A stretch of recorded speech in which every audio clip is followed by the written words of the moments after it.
پتہ ہے آپ کی زندگی میں سب سے خوبصورت اور سکون والا لمحہ کون سا ہوتا ہے؟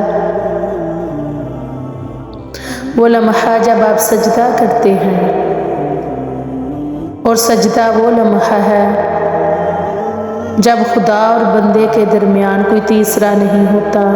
خاموش گفتگو ہوتی ہے، کوئی پردہ نہیں ہوتا ہے، بیان ہر بات ہوتی ہے، چھپا کوئی راز نہیں ہوتا،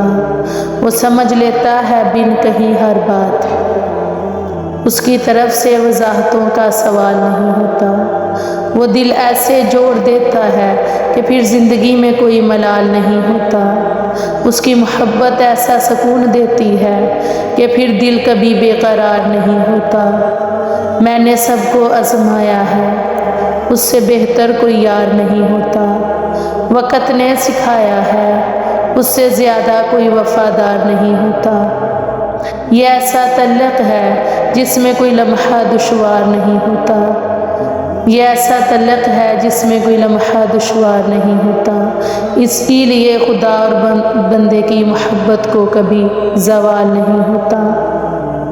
اور آپ کو اندازہ نہیں ہے کہ یہ جو سجدہ ہوتا ہے نا، کتنی مشقتیں، کتنی تھکاوٹوں کو سمیٹ کر یہ ایک سجدہ بنتا ہے، اور یہ ہر حال میں کیا جاتا ہے۔ محبت ہو جائے اگر تو یقین کا سجدہ، دل اگر غم میں ہے تو غم کا سجدہ، صدیوں پرانا کوئی ساتھی مل گیا ہے تو شکر کا سجدہ، کوئی ہاتھ تھام کر آنکھ سے اوجھل ہو گیا ہے تو بے بسی کا سجدہ، کبھی اپنی غرض کا تو کبھی ہر غرض کے مٹ جانے کا سجدہ، کبھی ندامتوں کا تو کبھی معافی کی طلب کا شرمسار سجدہ، کبھی خود کو کھو دینے کا تو کبھی خدا کو پا لینے کا سجدہ، اس کی اہمیت ان سے پوچھیں جنہیں یہ آخری سانس تک نصیب نہیں ہوتا۔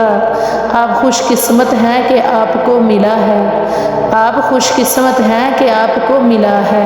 اور یہ سجدہ ہی تو ہے جو ہمیں زندہ رکھے ہوئے ہے، ورنہ کب کا رک گیا ہوتا یہ سانس کا سلسلہ،